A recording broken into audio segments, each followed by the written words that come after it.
Alors, pour fabriquer son savon maison, Alors, ben qu'est-ce là, qu'il faut comme ingrédient déjà? peu d'ingrédients. Je suis parti vraiment sur une recette très simple, c'est ce qu'on appelle un savon de Castille. D'accord. En fait, c'est l'équivalent du savon de Marseille, mais en saponification à froid. Pour fabriquer soi-même son savon de Castille, donc, il vous faut 500 g d'huile d'olive première pression à froid, attention on parle bien en grammes, 170 g d'eau et 65 g de cristaux de soude caustique qu'on peut acheter en magasin bio, des moules à gâteau et c'est tout. Première étape, on verse les cristaux de soude dans l'eau. Mais attention, il va y avoir un petit dégagement de vapeur qui sent pas très bon, alors ouvrez grand vos fenêtres.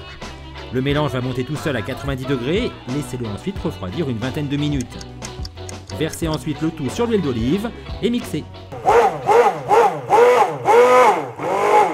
Pour avoir la bonne consistance, pour être sûr que le savon est bien fait, en fait, on va sortir le mixeur et on va vérifier qu'au moment où on sort le mixeur, il y a bien une petite trace qui apparaît pendant une demi-seconde à la surface du savon, tout simplement.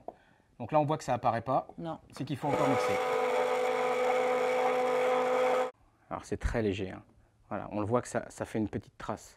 Donc soit on le garde comme ça et c'est le savon tradit à l'huile d'olive, etc. Voilà, exactement. Mais là, en revanche, on peut aussi rajouter les petites senteurs qu'on aime bien. Quelques gouttes d'huile essentielle par exemple, ou de la cire d'abeille. Et dans ce cas, on mixe encore une minute.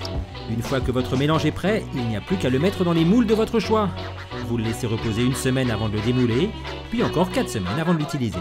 C'est quand même simple, hein. Pas très cher en plus. Non, pas très cher, de l'huile d'olive, de la soude caustique qui ne coûte rien et l'eau du robinet. Rien. Non.